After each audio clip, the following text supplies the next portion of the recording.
Welcome, welcome, welcome. I am Joanna Rolick, the Executive Director of the Chamber of Commerce. And once again, it's my privilege and pleasure to be the first person at the microphone to welcome you all today to our annual lunch with the mayors. As you know, yes. I'm clapping for you. All right, yes. As you all know, we have a presentation in January that we call our Business and Government Breakfast. And for that one, we have Jason Wisha and Drew Irvin, who come and do presentations on the state of the towns, and that is at the beginning of the year. And then what we do is we love to have the mayors come halfway through to tell us how things are going and catch us up and give us an update on what's happening in towns. So we really do appreciate it. And before we launch into it, I just wanted to say a couple of things. First of all, you have found on your chairs a copy of our brand new shopping and dining guide and community guide, which we are so proud of. This is something that is the biggest book that Town Square produces. It's 100 pages. And it is due in no small part to, first of all, the amount of wonderful information that we have that we can present about our two towns, but also the support of many of you in this room who took out advertising. Thank you for that, because this book is published to be able to bring the information about both towns and to be kind of the Bible for the year, to have the information out there for every household. It was distributed to every household by mail. We distributed 14,000 of them and have another couple of thousand at the office. It also lists in it most all of the current 450 plus members of the Chamber.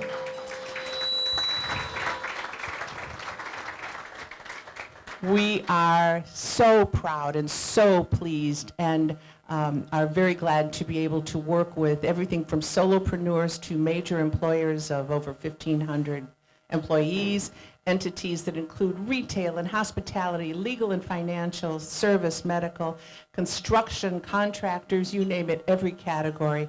And we have so many of our different categories of members here today, and we have some guests that we welcome who came to join us today. And I wanted to do a shout out in particular to our two sponsors today for this particular event. One is Diana Melikar of Melikar Architects. Diana,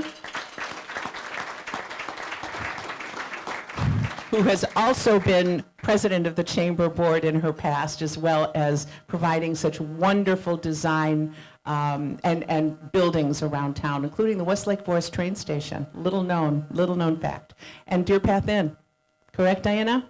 All right, the Deer Path Inn edition several years ago, yep. So many wonderful things. So Diana, and also Lake Forest Bank and Trust.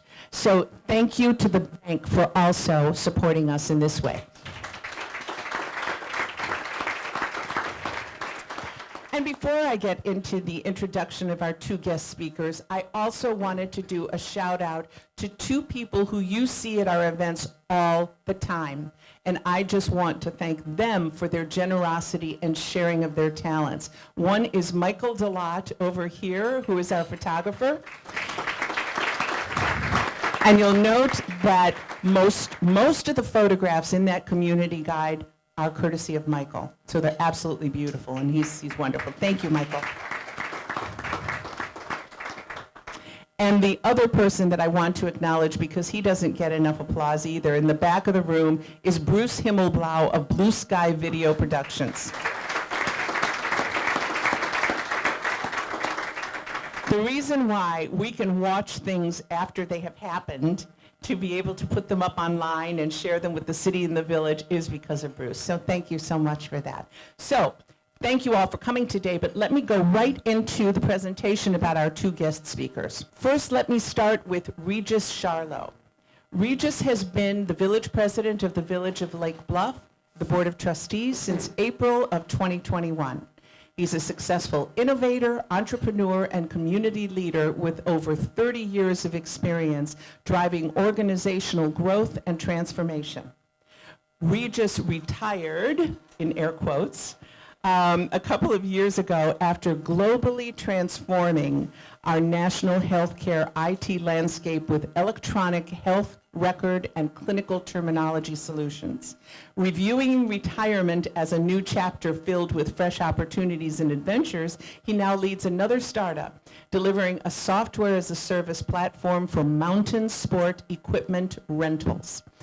Well, from Lake Bluff to mountain sports, I get it. And our second guest, Lake Forest Mayor Stanford Tack, as we know him, Randy, was sworn into office on May 1st, 2023. He was elected as a 3rd Ward Alderman in 2011, serving multiple terms from 2012 to 2018. While Alderman, he served as the chair of the Public Works Committee and Fire Services Committee. And from 21 to 22, he also served as chair of the Central Business Working Group. Dr. Tack earned a Bachelor of Science degree from the University of Illinois and attended the University of Illinois College of Medicine. He moved to Lake Forest upon completion of his fellowship at Rush Medical Center. He's a founding board member of the Illinois Bone and Joint Institute and was appointed vice president of the Midwest Orthopedic Network and managing partner at the Illinois Bone and Joint Institute.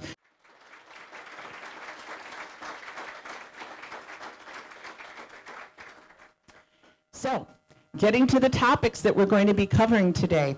As you can see, what we will have are the topics of finances, planning updates, capital improvements, special events, and ways to stay connected with both the village and the city.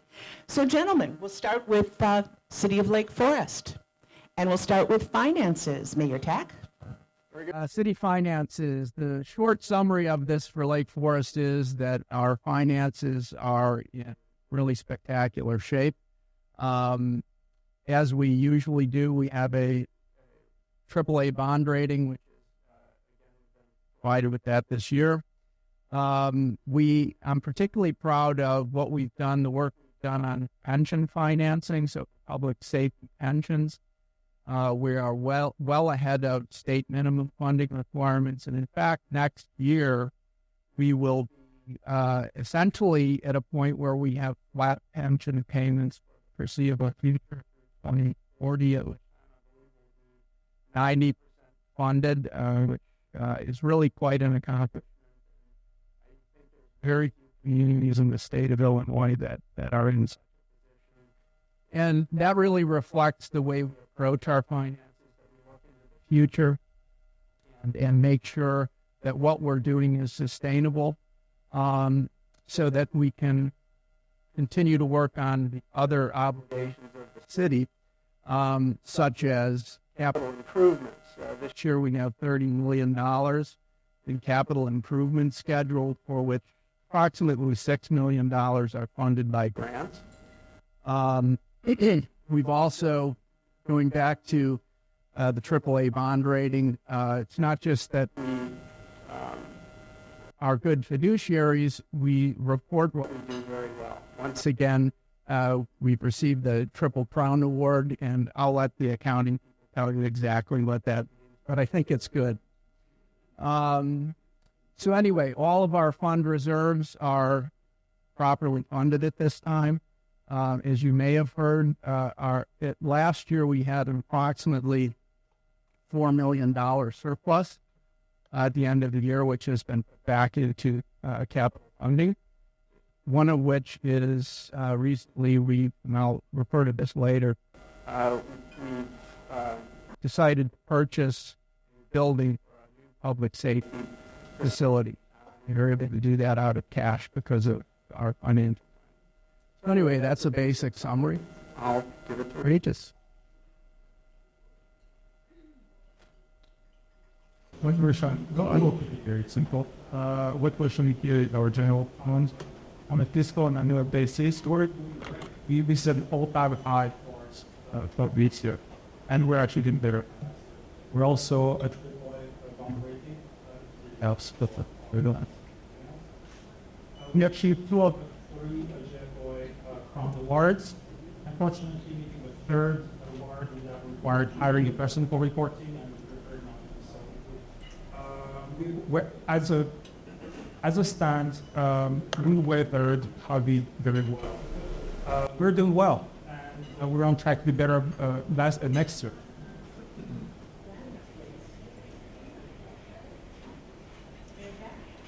What I would like to discuss is our community survey findings, which really drive a lot of our planning. In other words, you know, when we're looking at what to do in the short, intermediate, and long term, we want to know what citizens of Lake Forest want us to do on what the obvious thing that we have to do.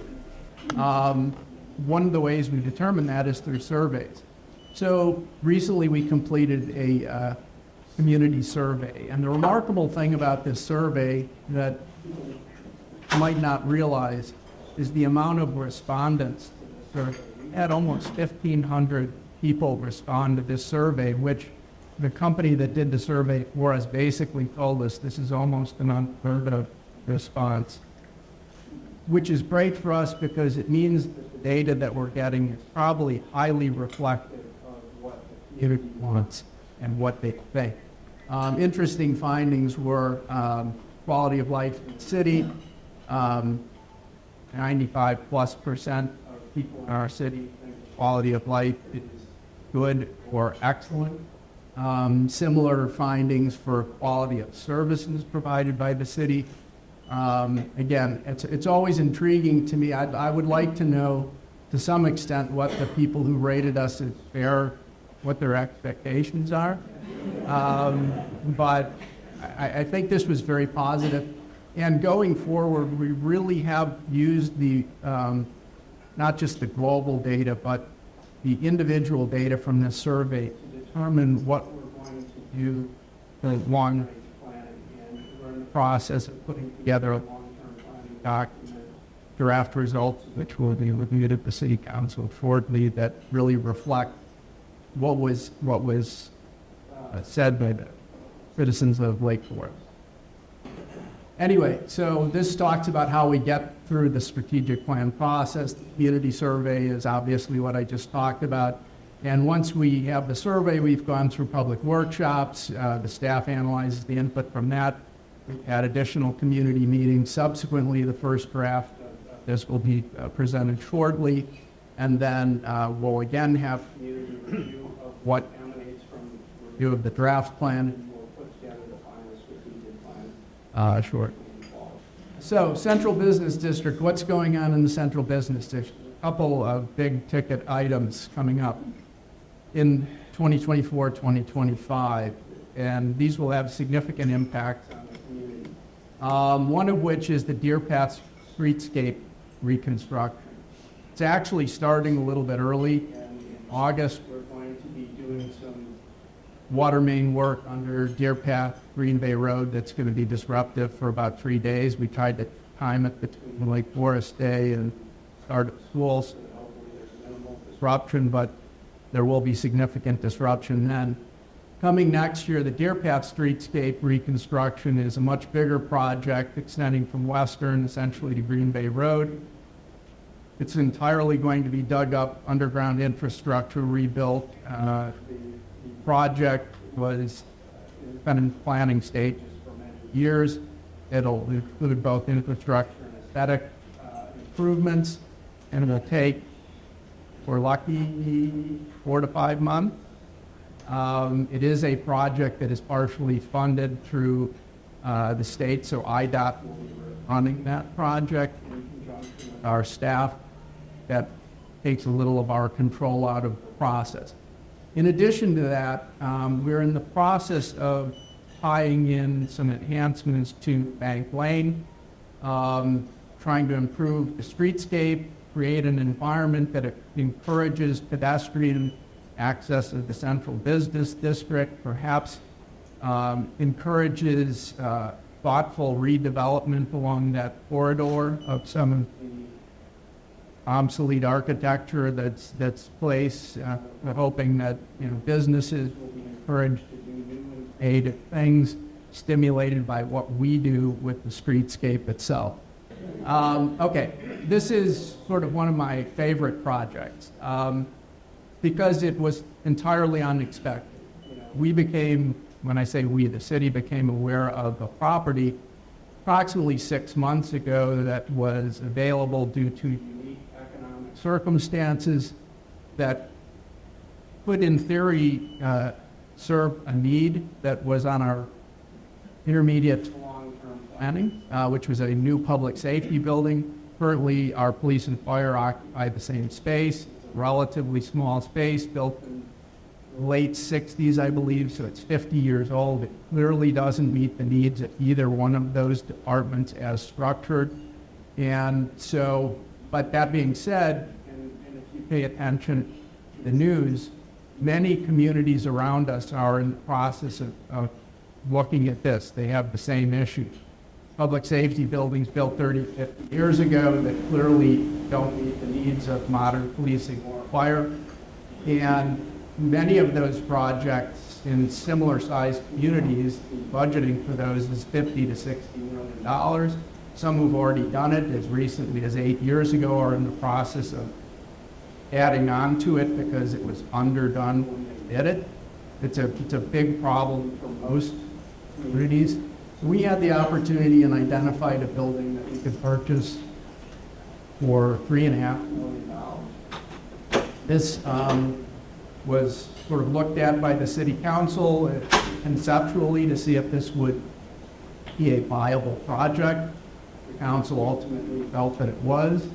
At recent city council meeting, we approved final purchase of the building.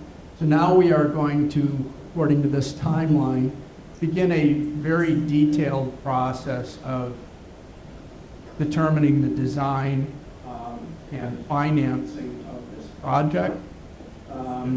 There has been a lot of initial work done on this already. In other words, before we made the decision to purchase it, we did look at what our needs were, both need to have and want to have. So we do have a general sense for what this project will be without having already designed it.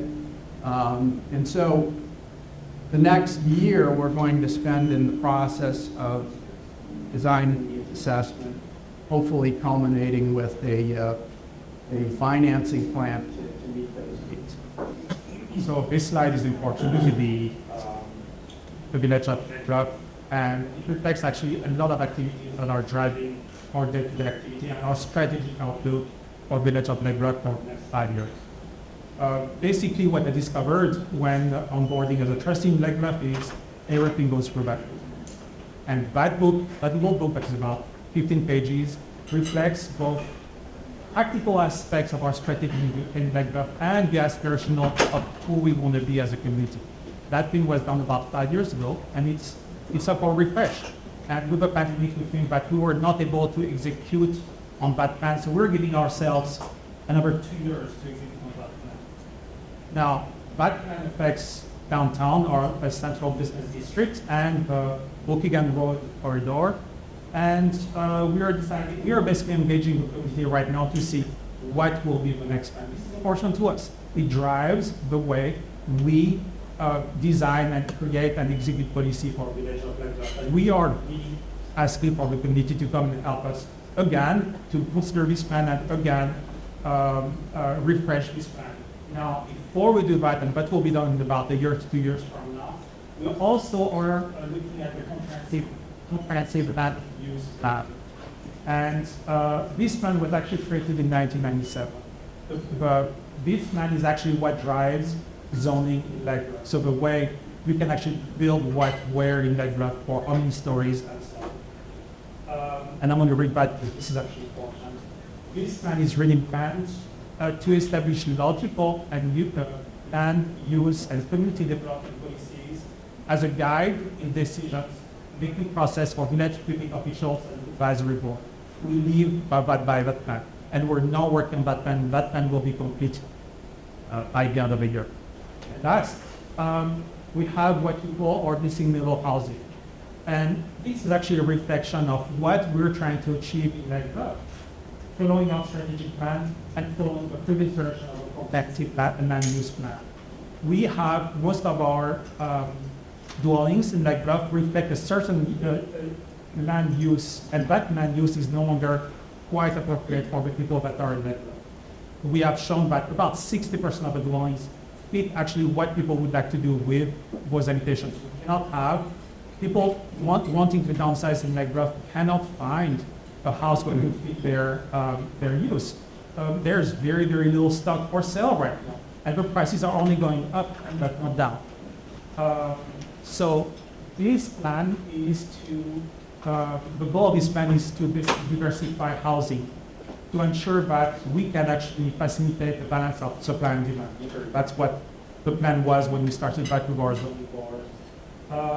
We want to achieve more attainable housing options for people, okay? We want to increase rental options, for example. We want to have smaller, more attainable options for people joining Lakeville. And we want homeowners to use more their use. We want to be able to have people being able to rent parts of their land. We want to be able to generate people to generate income from their land. We added 2 years ago. We added granny suites. What was that? Oh, you mean the housing? Yes. Okay, it's, getting it old. But, So what it does is, it's accessory dwelling that we allow. Thank you. For many years, you could not even have, hotels or anything else. And that was important for us. The success of it has been very big. Very few units have been used for that purpose, and we're doubling down, doing a much better job at, okay, now what can we do on a global basis to facilitate better use of our formats for So where are we with that now? That plan is about to be released, that plan is about to be made public and voted on by our board. We had full public review. We are about to release a thing that I think will be absolutely essential. It will show actually planned development, that will have better development, that will have better opportunities for people to join our community. I think it will be important. Okay, moving topics, capital improvements. All right. So as many of you know, capital improvement in Lake Forest and obviously other communities is an ongoing project. Things like replacement of water mains, relining of storm sewers, reconstruction of ravines, and road surface repairs. These are all part of our annual and 5-year capital improvement plans.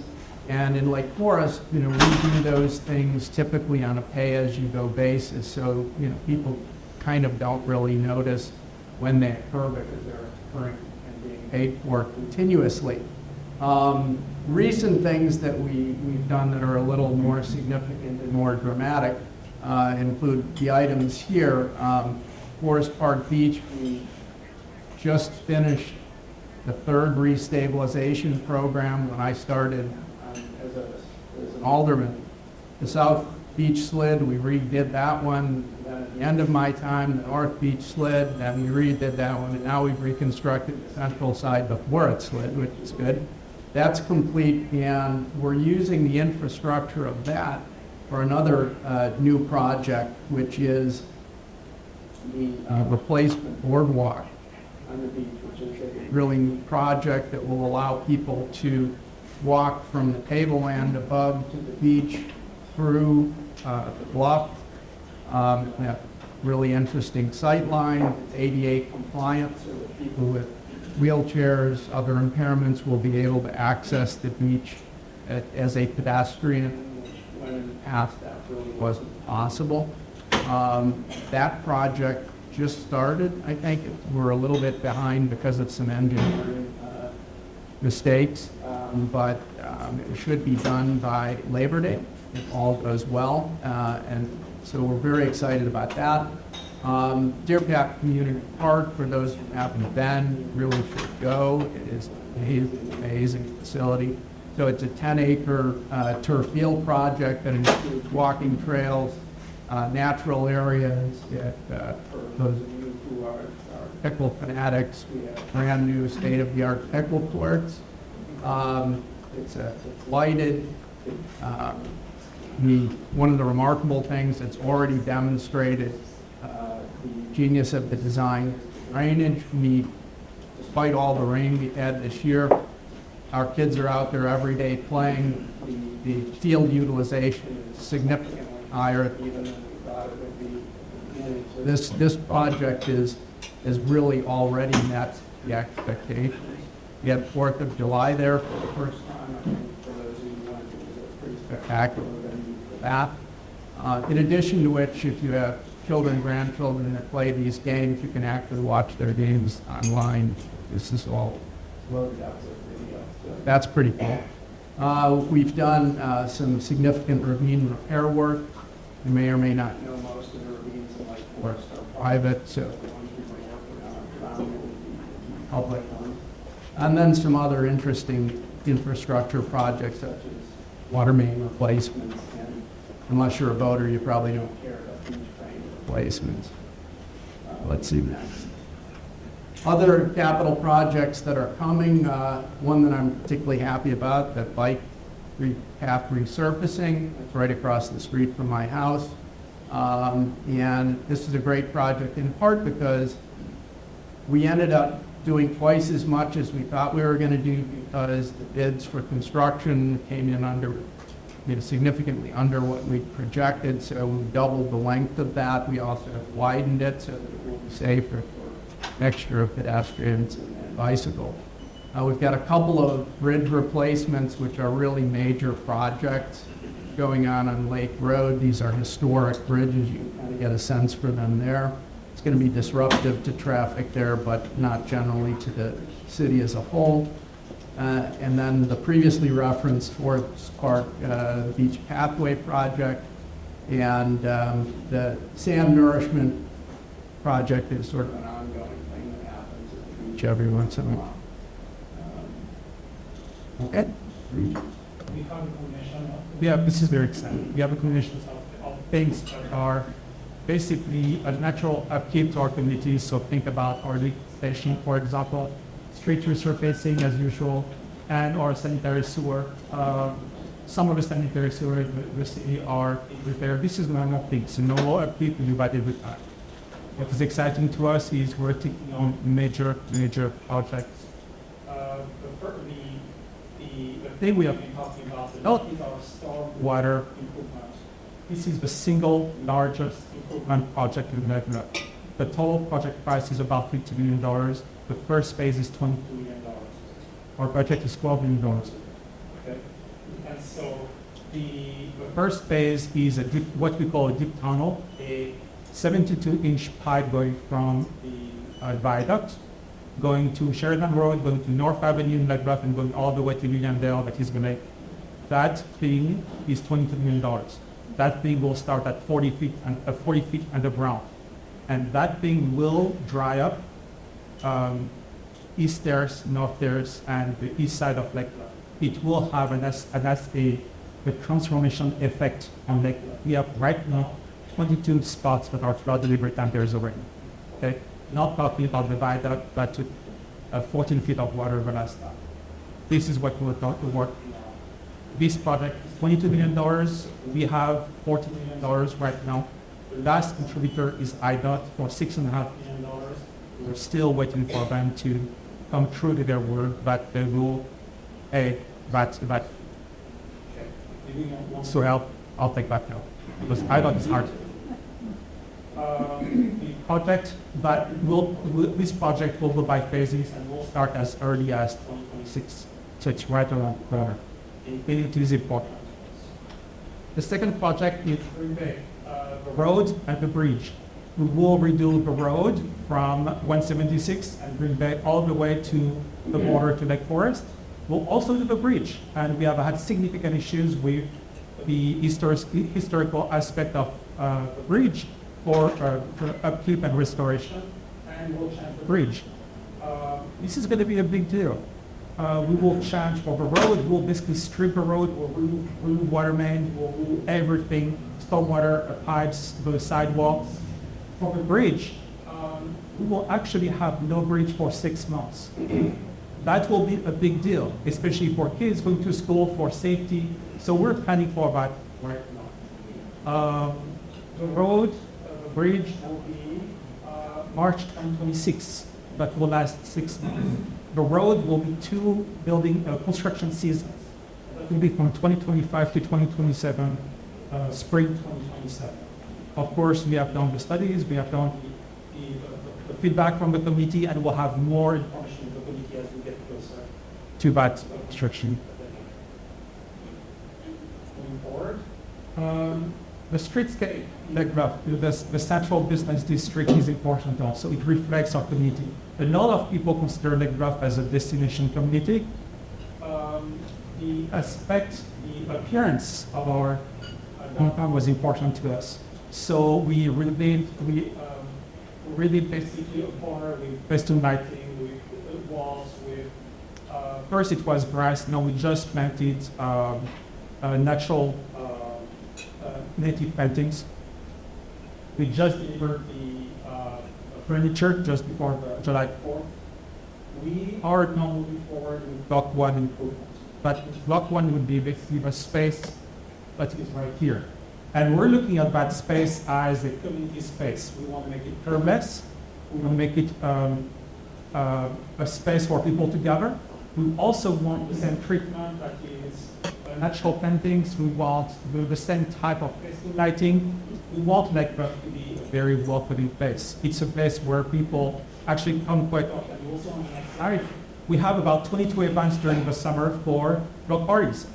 Okay, we have our farmers market. But before I get to that, the next improvement we have is our bridge. That is the Glen Avenue Bridge. That's a bridge that's actually important to the community. I didn't know that where. I mean, I use that bridge pretty much every day. And I was taking pictures a couple of days ago, and I was standing there trying to get the right picture. And so I got a bunch of people coming to me saying, okay, what is it about? I mean, you're getting my road right now. I want to be on that. And then I got all the stories about that bridge. And you might notice that this bridge is about 6 feet. It used to be about 4 feet. And the reason for that bridge to have gone from 4 feet to 6 feet is I was told, well, kids used to stand on the railing and jump from one side to the next. And it mostly happened well, except a couple instances. We had to do something about that. That bridge is beautiful. And that bridge is actually special because that bridge was primarily funded by a generous anonymous donation. And in the making of this project, we really aligned the appearance of that bridge with what the community wanted. How is this going to run on the other side? What kind of bench? There's a couple of benches right here. Natural, native paintings. Of course, we want everything to be sustainable. But it really also is a new vision in Lake Bluff. We really want to invite people to come and participate in Lake Bluff, to invest in your community, invest. And we know that Lake Forest does that very well. We want to follow the same model. And so this is the first project that follows the trend of, okay, you love Lake Bluff, come and invest in Lake Bluff. Come in Lake Bluff. We all love that. We all love those streets. We walk these streets with our kids, with our dogs, and be part of it. Following our strategy again, we are, any instance, any opportunity we have to beautify our community is a good opportunity. This is what you will see at this stop sign on Sherman Road. This is actually at the intersections of the Robert McDory Path and the North Shore Bike Path. This is a place where you have, you have benches and you have contraption that has all the tools, bike pump, and all the things that are necessary for bikers to do that. We literally had on weekend about 300-400 people that are coming by this spot. When I was taking a picture, people asked me to move because I wasn't there to use that equipment. And it's fun. This is what we want. We want a city that is messy. We want a city that is active. This is the sign of a city that lives, that is here for people. And this is what we want. Okay? And we want to continue. The next improvement we have is our beach. Similar to Lake Forest, we are improving our sanitary water processing. Our South Beach is basically being redone. We have, for the past 14 months, 12 months ago, we had a tank being rebuilt on the beach for a million gallon that receives sanitary water that are then pumped to dirty. That construction will allow us to be better beach on the south side, to have better amenities for sailors, and for better amenities for people visiting our beach. We were named number 54 nationwide for best beaches. We saw the same amount of people in about 3 weeks than we see the whole year at that location. So it's all, we have, that's an issue, but it's a good issue to work with. But we're building the amenities that will be make a better beach for the day. And right now the beach is open until September, and we'll resume work for all the mechanicals to finish basically the work on the station. We'll finish the landscaping, we'll finish a shower and bathrooms, real bathrooms. All right, this is a short one slide. Things to do in Lake Forest this summer. There's obviously a lot to do. The beaches and we'll have the boardwalk available by the end of the summer. We have the usual summer outdoor concerts in Market Square, and I think they're rotating around the local parks as well. So South Park, North Park, etc.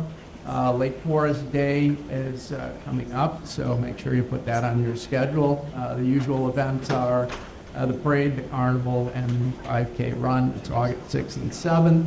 That is really, people have an expectation of enjoying the space we live in during the summer, and it reflects the amount of and the diversity of events that are happening downtown. Who knew that we can have alpine horns in Metro? It's fun. What we have during we have counted 22 events that are not counting farmers market. Farmers market are from June 11 to October, June 6 to October 11. The one thing that is we have also required forward, we have our Northwestern Medicine Lake Bluff area this Saturday. So from 11 a.m. to 8 p.m. we'll have races that will be basically downtown Lake Bluff. That would be a downtown to center to Evanston, Prospect to Glen to Scranton back to downtown. The whole downtown is blocked out and people are just racing. Where else are we going to see that? And one thing that is actually kind of fun is this is day 9 of 10 days of racing. So the racers that will be there, the bikers that will be there will be going through 8 communities before coming to us, before finishing in Chicago. Okay, where else can you find? Very fun. Now, that actually fits in the strategy we have in that is we want the parties, but we also work with the business community to make sure that we're all aligned to animate communities. So what you will see is not only do we have a schedule, the next slide, but we communicate that schedule to the committee at once. We also have a business advisory committee, a committee part as an advisory board like that, working with 12 people that we think represent the community so that we can move forward with and be effective in bringing people in our community for expanding business, simply enough. Right. So the next topic is, I guess, what I'll refer to as transparency. There seems to be a lot of concern about transparency. So at the City of Lake Forest, I think that if you want to know anything about what we're doing, what we're thinking, you have many venues you can go to find this out. The city's website is very user-friendly as a search function, so you literally can ask a question, I want to look at this, I want to find out about this, and it will direct you to very well done links that will fill you in on that. Obviously, we send out email, and you can sign up for some of these so that you get them on a regular basis. We have the Lake Forest Now app, which allows you to do many things directly, including paying bills and getting permits and other things that we would really like you to do. We're on social media. I personally am not, so I can't tell you anything about that. The Lake Forest Love blog is kind of way of communicating what people love about Lake Forest to other people in the community, and then obviously the dialogue newsletter that comes out, I believe, quarterly, is that right? Yeah. Again, these are, sites that you can go to for Regis. I want to say one thing about what you're doing. Is Shakespeare on the Green new this year? No. What? Okay. Because I remember that one was in Lake Forest at Barrett College, and it was really a spectacular event. So I don't know how it is there, but I'm going to probably come right along. Thank you. And so, similarly to you guys, we have that in the two cities, the village and city. Jason and Drew work really well together. Our website is where you will find, for transparency, you will find all the agendas, all the videos for past meetings, all the any information you're looking for in the city, in the village is there. We are also extremely specific about providing all information for all meeting ahead of time, or of course 4 days of time. So our board meeting notes will be about 300 pages in some cases, but everything is there. Now I'm kind of jealous of your app where you can get everything else get there, but this is great movement. But in between, we are also I'm very adamant about full transparency to the community. You have something to say, please come and visit us on Mondays, second and fourth Monday of the month at 7 p.m. The agenda, the item you want to discuss is not on the agenda. You will be free to speak. We will not stop you, even though we say arguments. But in your opinion, we want to know what is important to us. This is us. This is our community. We want to work together. So thank you. Done? Okay, are there any questions? Does anyone have a card with a question on it? Start with this question, and it is about affordable housing. And it applies to both communities. So the question is, with regards to single-family housing units in Lake Forest, but let's talk about multi-family housing units, such as condos or apartments. State of Illinois adults, we are required to provide a certain number of units in the community. We don't reach that number. And so we're working at, okay, how can we be creative to actually create these units as part of normal neighborhoods to provide those opportunities for people that might not be as fortunate as we are. But this is actually very challenging. Lake Bluff is small. We are 2 miles by 2 miles. And pretty much every is a really big lot. So it's a challenge for us, but we are basically, this is on our mind. We try to address this issue.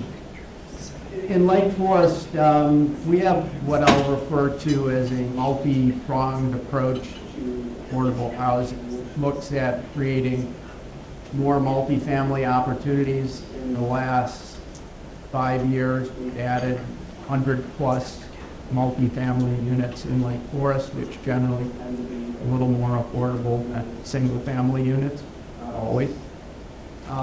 We are in the process of adding 10 new senior housing units that are subsidized.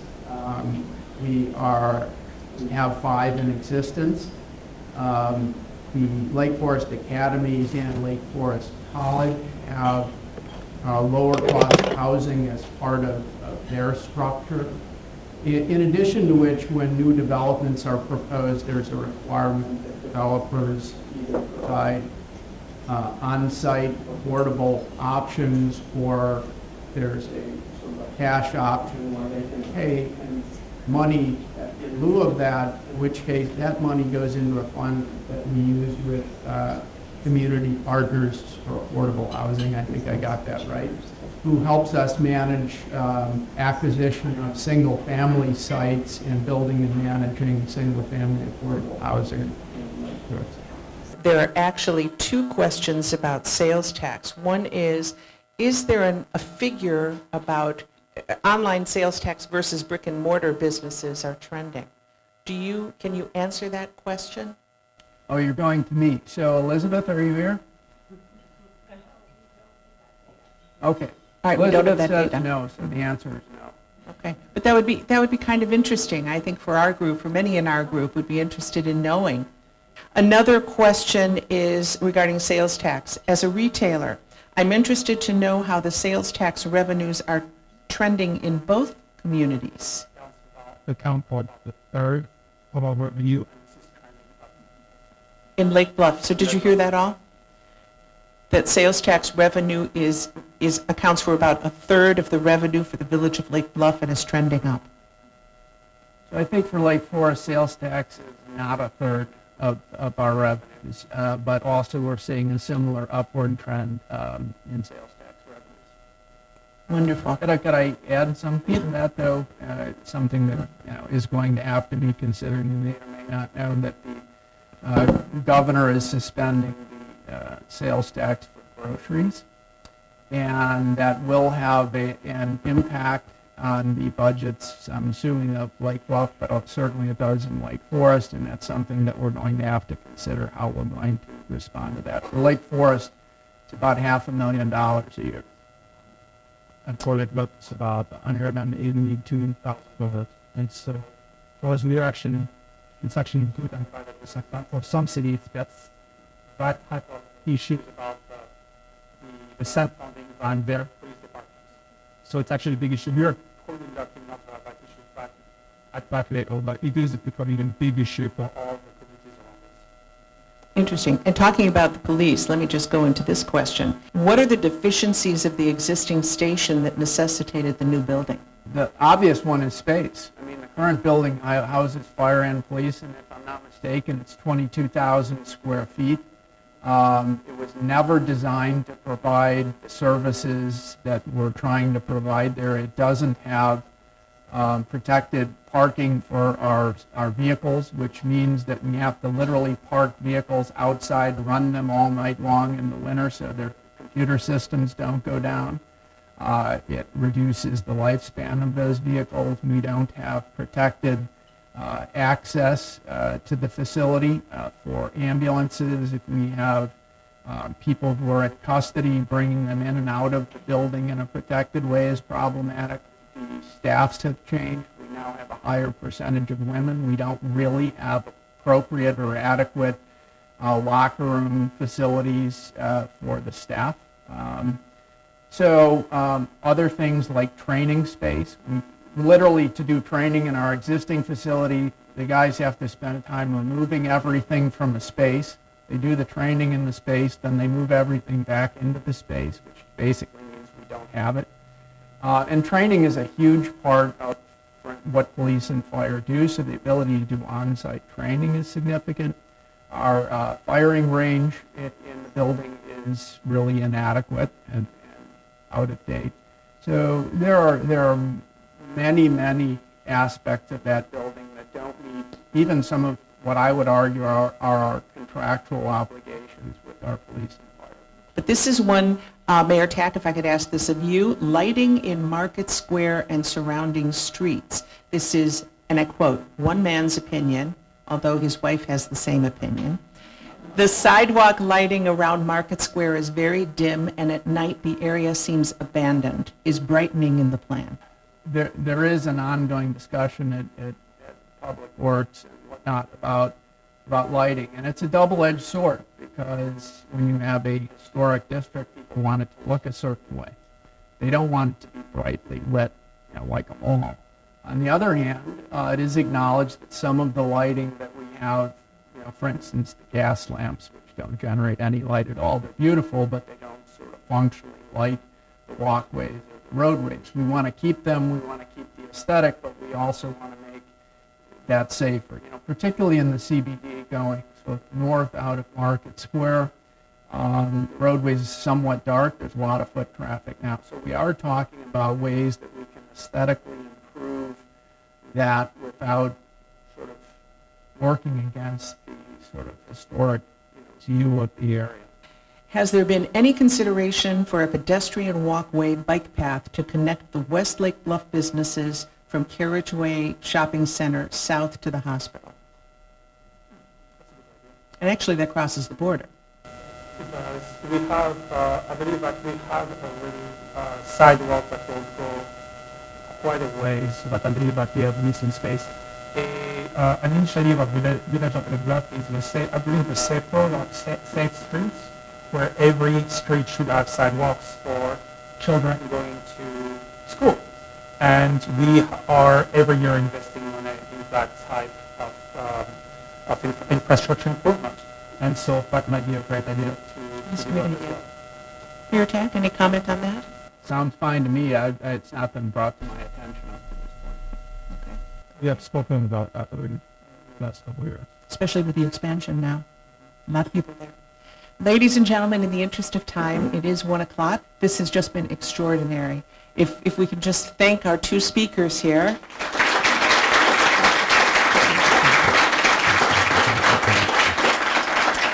And I would tell you all, if you have any additional questions and you don't know where they should go, you can always send them to us, info@lflbchamber.com, and we will forward them to the person that can answer that question for you.